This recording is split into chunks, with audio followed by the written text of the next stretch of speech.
Hi, Thomas from Field Tennis. Wouldn't it be great if you could punish those short serves just sitting in front of you waiting to be attacked? You've probably tried to do that in your matches a few times, but maybe you've hit with too much power that caused too many unforced errors, or maybe you were just afraid to attack anywhere and you pushed the ball back and then you just felt that you missed an opportunity. So how do you go about punishing those short serves? The first thing you must put in place is having the right mindset. Now, what you're probably thinking when you're receiving those short serves is that you must go for a winner, that you should be able to finish the point because it's such a short ball.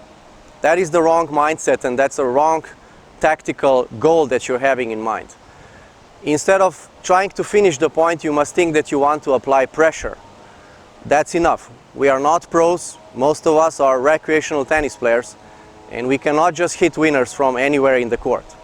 So, first of all, your mindset should be, I'm applying pressure.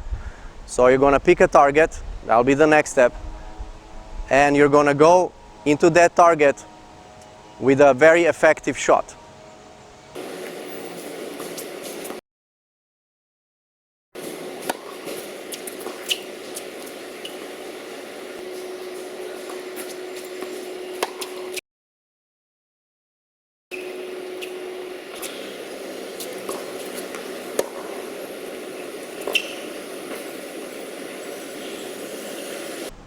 The second step related to mindset and tactics is preparing your return in advance.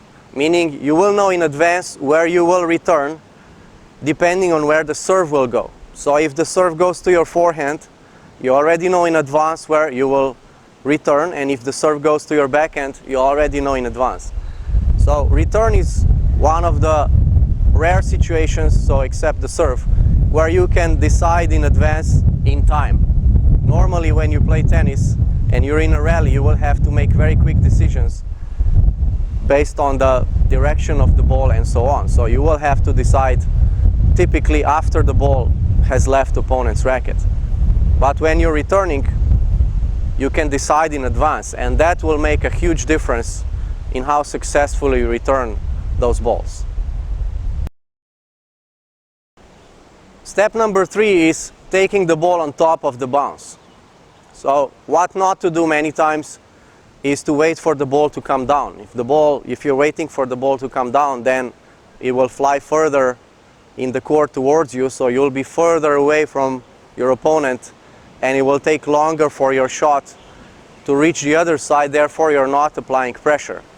So you need to step in if you're anticipating a short serve, or you've seen quite a few and by now you know that your opponent hits a very short second serve. Make sure that you step in the court so that you can take the ball on top of the bounce. The reason why you want to take the ball on top of the bounce is because we don't have to compensate for its flight. Because if, for example, you're hitting the ball on the rise, you'll have to compensate for that angle of deflection that's coming into your racket. So you'll have to close your racket face a little bit. If, for example, you're hitting the ball when it's falling down, then you'll have to lift it a little bit.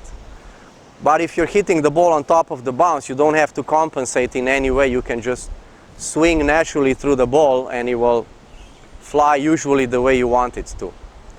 So hitting the ball on top of its bounce also requires that you position yourself well. I've seen many times where players are looking to hit with too much power. They're just jamming the ball, they're jamming themselves in the ball, they're getting too close, they're all tense and they're just hitting with full power and they're not in a good position. So it's very important that you're making sure that you create enough space, that you're getting in the right position in order to hit the ball on top of the bounce.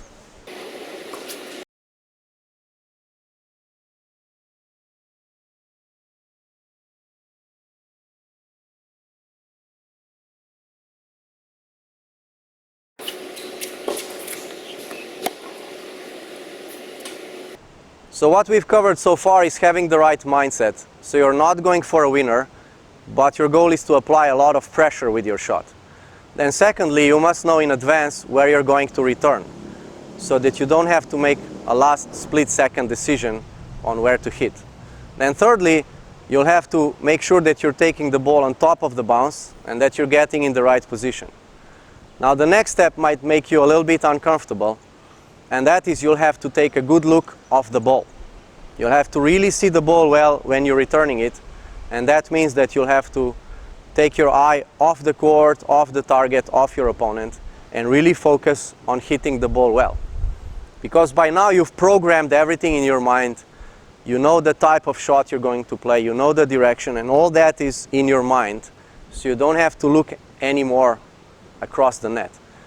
You'll just have to let that execute, and right now you just make sure that you have your complete focus on the ball, that you see the ball really clearly after the bounce. So after the ball bounces on the court, make sure that you really see it clearly, and that's how you're going to make a clean shot that will actually go where you want it to go. Lastly, make sure that you don't just admire your shot, so that you don't stay where you were when you were returning, because it's possible that you're going to hit a little bit more inside the court or towards your opponent that you planned for, and then your opponent can recover quickly and hit a good shot. So as soon as you hit your return, you must recover back to the middle of the court or back to the middle of possible angles that your opponent can play, just in case it doesn't work out the way you planned.